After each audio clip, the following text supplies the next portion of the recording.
I was taken aback by the unexpected news that Thomas, my friend, sold the house I inherited from my dad for $450,000. The revelation came with an oddly cheerful tone as he shared it over the phone from the hospital. To add to the surprise, he boldly announced that he's planning to embark on a trip with his mistress. The whole situation struck me as sheer madness, leaving me bewildered. I couldn't fathom why Thomas would sell the house with sentimental value and make such an announcement. The news about abandoning his family, including his daughter Elizabeth, was particularly shocking. Thomas expressed a nonchalant attitude towards leaving Elizabeth behind, stating that she had been getting on his nerves and acting high and mighty. His callous remarks about his own child enraged me. As I processed the shocking news of Thomas selling the house and abandoning his family for his mistress, a mix of anger and shock overwhelmed me. It felt like I might lose my mind. I felt a strong urge to intervene and prevent Thomas from hastily disposing of the house. My name is Lisa Johnson, a 37.5-year-old homemaker. Life with my husband Thomas and our 8-year-old daughter Elizabeth has been far from harmonious. Marital discord has been escalating for a while, with suspicions of Thomas's infidelity lingering for about a year. Despite lacking concrete proof, his behavior, such as frequenting bars after work, returning with a peculiar sense, and gifting expensive items not meant for me, raised concerns. I've been too afraid to confront him about his potential affair, unable to take any decisive action. Reflecting on our relationship, I recall the Thomas I fell in love with a decade ago. His kindness and sincerity initially drew me in, and our marriage seemed blissful. However, things took a turn for the worse around the time our daughter Elizabeth turned 1. Parenting became more challenging, and as a full-time homemaker, I sought Thomas's assistance with tasks like baths and meals. Yet his behavior and frequent outings began to change, leaving me bewildered about how our once happy marriage ended up in this tumultuous state.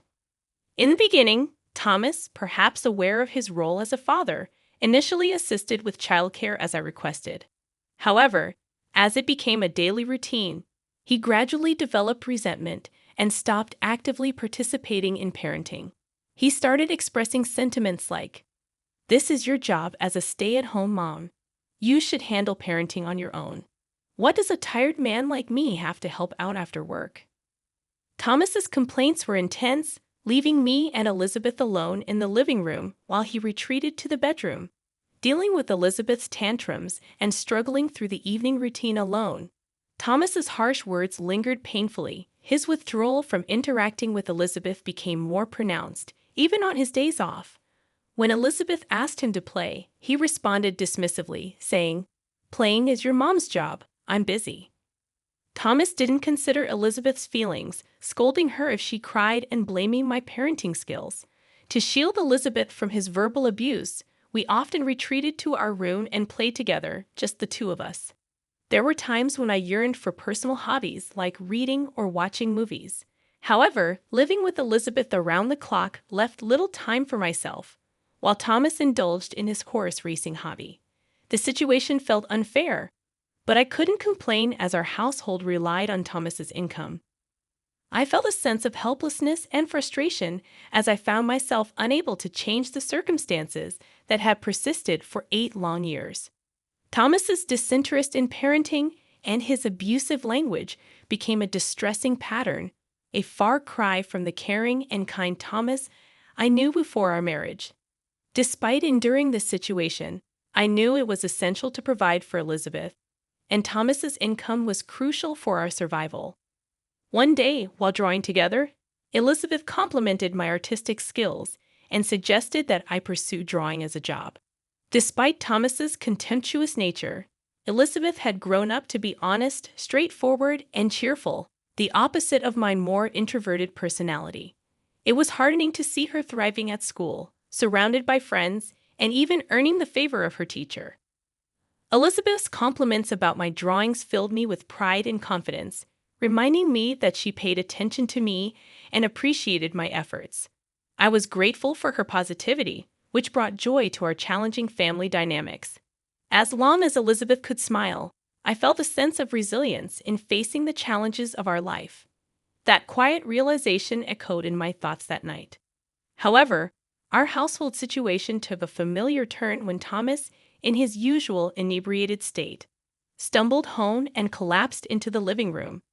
His drinking habits had escalated lately, becoming a source of increasing concern. Sighing, I began the routine of peeling his jacket off his slumped body. In the process, a piece of paper fell from a pocket that typically housed only keys. Upon closer scrutiny, it revealed itself as a receipt from a motel. Unmistakable evidence confirming the suspicions I had only held vaguely until then. In an attempt to conceal the turmoil within me, I quietly stashed the receipt away on a shelf as the night unfolded. I contemplated how to address this revelation with Thomas. The next morning, with Thomas not yet fully sober, he left the house after Elizabeth had gone to school. Engrossed in my regular household tasks, I found it impossible to shake off the lingering thoughts of the previous day's revelation. Having suspected Thomas's infidelity without concrete evidence, the receipt presented a dilemma.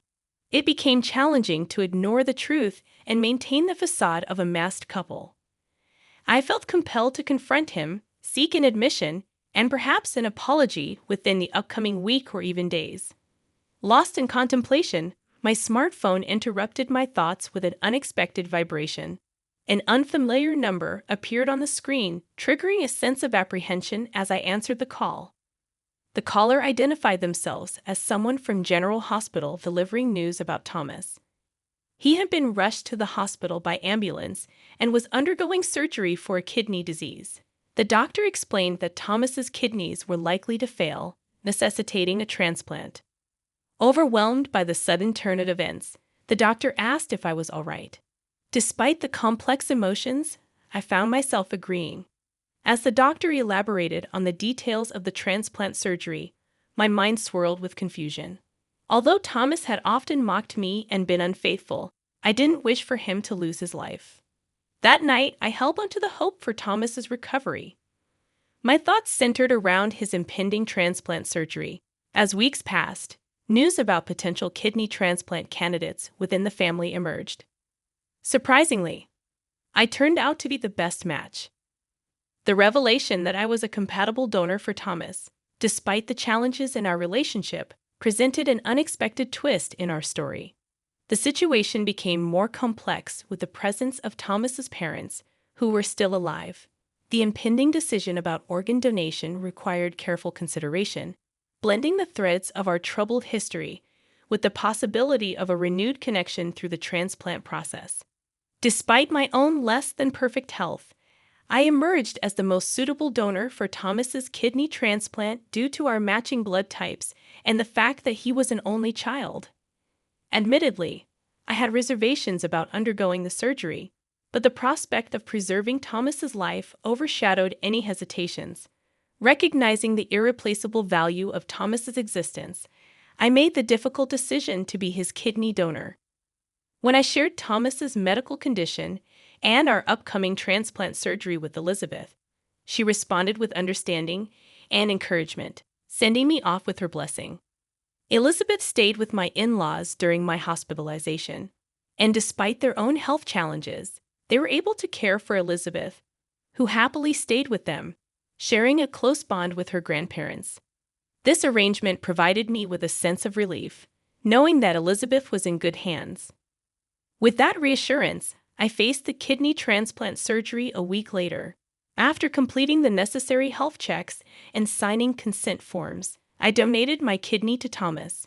The surgery, to my surprise, concluded more swiftly than anticipated. I spent approximately a week in the hospital, while Thomas's recovery extended to 10 days. Fortunately, there were no complications, and the recovery process proceeded smoothly. Just before my scheduled discharge, I received an unexpected call that sent a shiver down my spine. Answering the phone, I was met with Thomas's voice, the recipient of my kidney. Expecting words of gratitude for the life-saving donation, I inquired about his well-being after the surgery. However, Thomas' response took an unforeseen turn as he shifted the conversation to our house. In an inappropriately cheerful tone, He disclosed that he had sold our house for $450,000 and intended to embark on a trip with his mistress. The news struck me like a bolt of lightning, and I couldn't comprehend the audacity of his actions. The house, a precious inheritance from my father, was being callously disposed of, and Thomas's brazen declaration of having a mistress added another layer of shock in the midst of my disbelief. I confronted him about Elizabeth's well-being, only to be met with indifference. Thomas callously dismissed any concerns for our daughter, stating that he didn't care and was leaving her behind. The revelation left me enraged and appalled. The thought of him selling the house and abandoning his own daughter was beyond comprehension. Determined to intervene, I realized that I needed to stop Thomas from hastily relinquishing the house. As the call abruptly ended, my mind swirled with turmoil. I was left grappling with the shocking news of Thomas's actions and contemplating how to prevent him from following through with his impulsive decisions. The urgency to protect our home and Elizabeth's well-being became a pressing matter that demanded immediate attention. Trying to comprehend the sudden upheaval caused by Thomas's actions, I found myself unable to believe that he had sold our house, especially while he was in the hospital. The shock of this revelation worsened my condition, leading to an extension of my hospital stay. Feeling helpless and distressed, I spent days on the hospital bed contemplating the next steps. My first instinct was to call Elizabeth. Without the house, we would have nowhere to go. Despite my anger towards Thomas's bold declaration about his mistress, my primary concern was Elizabeth's well-being. Calling my in-laws home, Elizabeth answered the phone, and I anxiously questioned her about how she was doing and whether she felt lonely. I also mentioned the news about our house being sold by Dad. Elizabeth's response was unexpectedly reassuring. She calmly assured me that she had taken care of things.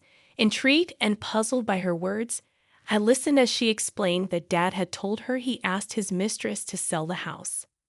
Elizabeth had navigated through this unexpected turn of events, leaving me surprised and proud of her maturity. She reassured me that everything was fine, expressing gratitude for my concern. Encouraged by Elizabeth's composure, I allowed a bit of peace to settle in. However, curiosity lingered about what was happening with Thomas and his mistress at that very moment. Reminding myself of the importance of rest, I allowed sleep to claim me. After 3 days of recovery, I was discharged from the hospital and headed to my in-laws' house. Elizabeth greeted me with joy, and my mother-in-law smiled gently, expressing happiness at my return. However, my father-in-law wore a grim expression, apologizing for Thomas's actions. I couldn't fathom how Thomas had strayed so far from the values of his wonderful parents. Despite the apology, I took some responsibility, acknowledging that perhaps I should have spoken up sooner. As the conversation progressed, my in-laws revealed that they wouldn't let Thomas have his way. Intrigued and somewhat anxious, Elizabeth and I attempted to head home. On our way, though, we encountered an unexpected scene in front of a realtor's office. There, we witnessed a familiar yet disheveled Thomas and an unknown woman, presumably his mistress, engaged in a heated argument. Dressed in sweatpants with unkempt hair, Thomas was visibly distressed, while the mistress, wearing a short skirt with a single high heel and a bare face, expressed frustration about the house not being sold and the canceled purchase of $450,000. The chaotic scene unfolded before us, adding another layer of complexity to an already tumultuous situation. Thomas's enraged stomping and his mistress's screeching drew shocked looks from passersby. Elizabeth and I, equally surprised, approached them, seeking an explanation.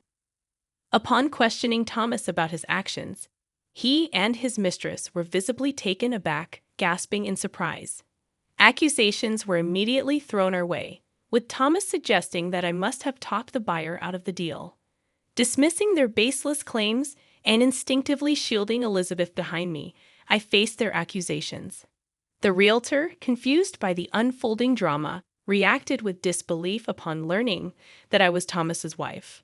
The cancellation of the house purchase had disrupted their plans, and Thomas, pointing at his mistress, claimed to still have debts from the money he spent on her. It slowly dawned on me that Thomas' intention was to sell the house to settle debts incurred for his mistress and secure a new place for both of them. The realization hit me like a wave. Thomas was fully aware that the house was a precious inheritance from my father. To think he would disregard Elizabeth and me, attempting to seize my most valuable asset, was beyond belief. Anger welled up within me as I confronted Thomas. Despite the critical situation, he continued to hurl insults, displaying a complete lack of decency. I pointed out the audacity of him trying to sell my house without discussion, emphasizing that I was the rightful owner. My anger intensified as I questioned whether he had forged documents to proceed with the sale. Furthermore, I revealed a surprising twist. Thomas had been bad-mouthing the supposed buyers of the house, unaware that they were his own parents. The revelation about my in-laws' involvement came from Elizabeth, who had spoken to them about Thomas's misdeeds. Infuriated by their son's actions, my in-laws decided to intervene to protect both Lisa and their good-hearted granddaughter Elizabeth. Elizabeth stepped forward confidently, explaining that her grandparents were well aware of the house's significance to me and disapproved of its easy sale. In a strategic move, they had pretended to buy the house before anyone else could. Thomas, desperate and defeated, unleashed a vulgar laugh and lashed out at Elizabeth and her grandparents. However, Elizabeth remained unfazed by his verbal assault, and in response, I retrieved a piece of paper from my bag and thrust it under Thomas's nose, ready to confront him with undeniable evidence. The unfolding drama showcased the complexities of family dynamics and the lengths one would go to protect the ones they love. Brandishing the divorce papers, I confronted Thomas with a resolute declaration: I want a divorce. However, instead of acknowledging the gravity of the situation, Thomas snorted and scoffed, questioning my ability to live without him. Unfazed by his arrogance, I decided it was time to dispel his misguided assumptions.